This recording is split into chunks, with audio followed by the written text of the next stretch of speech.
ఆత్మ గౌరవం మీద మాట్లాడిన గౌరవనీయ పెద్దలు రెండవ ముఖ్యమంత్రి యనుమల రేవంత్ రెడ్డి గారికి నేను సగౌరవంగా అడుగుతున్న ప్రశ్న ఏంటంటే, ఆత్మ గౌరవం అని మాట్లాడిన మీకు తెలంగాణ యొక్క ఆత్మఘోష గుర్తురాదా? ఎందుకు అనంటే, ఎన్టీఆర్ని తెలంగాణను విడదీయలేమనను. ఎస్, విడదీయలేం. తెలుగోడు ఆత్మగౌరవం అని అన్నప్పుడు, తెలుగోడు ఆత్మగౌరవంలో తెలంగాణ ఎంతుండే, ఎంత భాగం ఉండే? మీరు అన్నట్టు 51% ఉండేనా, 49% ఉండేనా అనేది ఒక పెద్ద క్వశ్చన్. నా ఉద్యమకారులు చేసిన బలిదానం, ఆ బలిదానం చేసిన బిచ్చమే నీకు ఇవాళ ముఖ్యమంత్రి పదవి ఇచ్చింది రేవంత్ అన్న. యాడబాయ్ ఆత్మ గౌరవం అని చెప్పి మాట్లాడుతుంది నా మనసు మళ్ళొకసారి.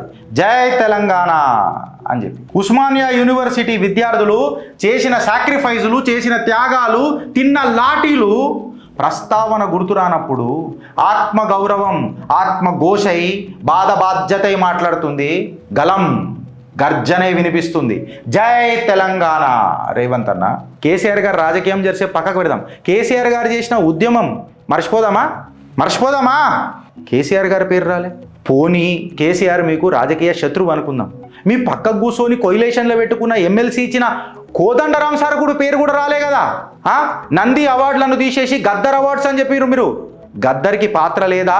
ఆ కల్చరల్ నా తెలంగాణ గుండె సవడై పొడుస్తున్న పొద్దు మీద నడుస్తున్న కాలమా పోరు తెలంగాణమా 2.0 కంటిన్యూ అవుతుంది రేవంత్ అన్న.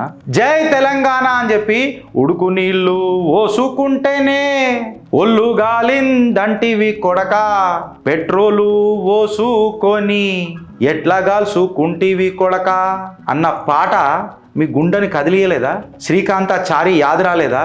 కానిస్టేబుల్ కిష్టయ్య యాద్ రాలేదా?